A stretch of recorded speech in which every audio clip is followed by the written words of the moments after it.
Hello everyone, welcome to another video, and it's that time of the week again where we terrorise the residents of Pudsey by sending some high performance race cars around their town. So we're going to start off with this Formula 4 car that we drove a couple of weeks ago. We never sent it round, so let's see what it can do. And you might notice the track's changed a little bit compared to my previous episodes. That's because I found a new updated version of it, and the start finish line is now at the petty station. Other than that, the track's all the same. It just looks a little bit different, and the start finish line's in a different place. But with that, let's get into the lap.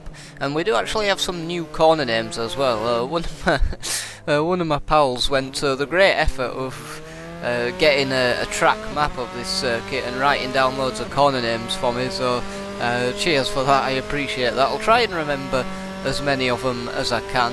There are one or two that stick out actually, that stick to mind. But here we are going down the council estate straight then. This is where the old start finish line was, and I wonder what sort of speed this thing can get up to down here. About 136, 137, not quite hitting 40 mile an hour as we come into the roundabout. Sometimes you see these roundabouts getting sponsored by people, so if we can come up with a sponsor for the roundabout, or maybe just insert sponsor here roundabout, maybe maybe that could work. But we come now to the downhill left-hander. You can really brake quite late in this car as we bring it to the left around. Well, we were going to call this corner Tree, but now there's multiple trees, so I think we're going to call it Trees. As we come into the Asda section then, Asda 1 and Asda 2, around the final couple of corners, back up the hill again.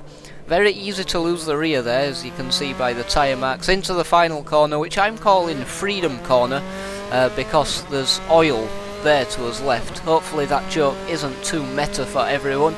But there we go, the Formula 4 car did it in a 136.4 or a 136.5. So we'll see what happens as we move on to his next car then, the Janetta Junior. And I absolutely love this car, it's so much fun. It has semi-slick tyres, it has about 100 horsepower, it moves about a lot. And yeah, it's an absolute weapon is this thing. I'm not sure how quick it's going to go.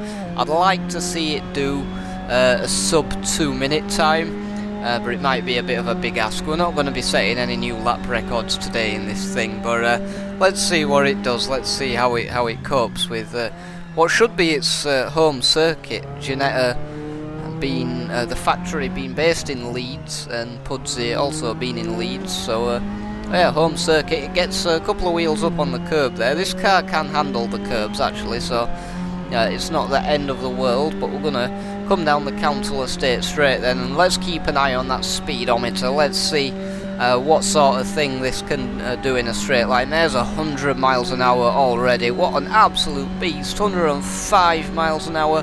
Speedo still going up. 110 miles an hour. Will we hit 115 before the braking zone? About 115 there. Slam on the brakes.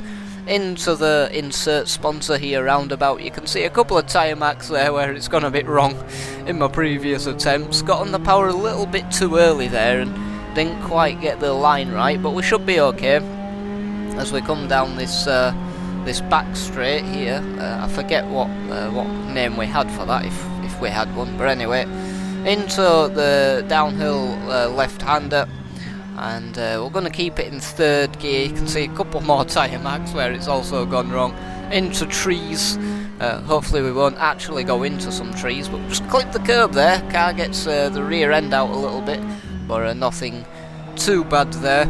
As we come into Asda 2, the very tight right-hander. And car handles it quite nicely. It was actually a bit trickier than what I thought it would be to drive this car. It's not got a whole lot of grip, even though it has only 100 horsepower, so it's a really fun car to try and get around. It's easy to lose the rear, but it's easy to save as well, so very fun. It kind of moves about a lot, but anyway, it's not going to be a sub 2 minutes, it's a 202.0, but I think that's a respectable enough lap time for this thing. So let's move on then. So the next car, which is this Radical SR3, we drove this a few days ago at the start of the week in my Mondello Park video. So let's see what this thing can do. And I am quite interested to see how it does compared to the Formula 4 car, because this thing has around about 190 horsepower. I think the Formula 4 car has 160, so it's got 30 more horsepower, but it's a little bit heavier, and I don't think the aero's quite as good. So we'll see what it can do. It is a power circuit, so I would expect it to beat the Formula 4 car, but I'm interested by how much. But we come down the Council Estate Straight then, and revving. This thing revs really high, up to 10,000 RPM, but you can see it doesn't quite have that much top end really. We're going to max out at, there's 140, it's going to keep going up, see if we can get 145 out of it. Not quite, 143 as we come into the insert sponsor here roundabout. A really nice line through there that time though, really nailed that corner in this car. So we charge up the back straight then, and yeah, we're gonna come into this kink to the left, into the downhill left-hander. Very easy to lock up the brakes here. We're a little bit wayward there. The rear tried coming round, but we keep it in one piece. Into trees, and yeah, into Asda 1 then. It can understeer, you can see there, it understeered a little bit on the entry there, but into Asda 2, a little bit of a squirm on the rear on the exit, but it's still in one piece as we come to the uphill left-hander, and then here we come there into Freedom Corner, and yeah, we can go past the petty station and see what time this does. It's a 136.1, so it does beat the Formula 4 car by just a small amount. But let's see what the times look like this week. Then there's your Radical SR3 in P7.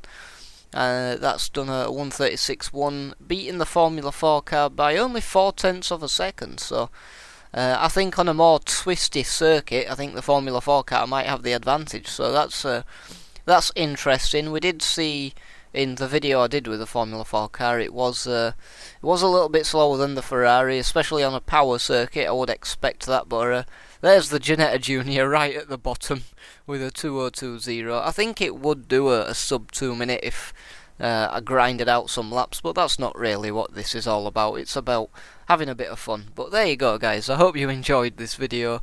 We always like to have a little bit of fun on a Sunday. If you did enjoy it, then remember to hit like, hit subscribe, and I'll see you all in the next one.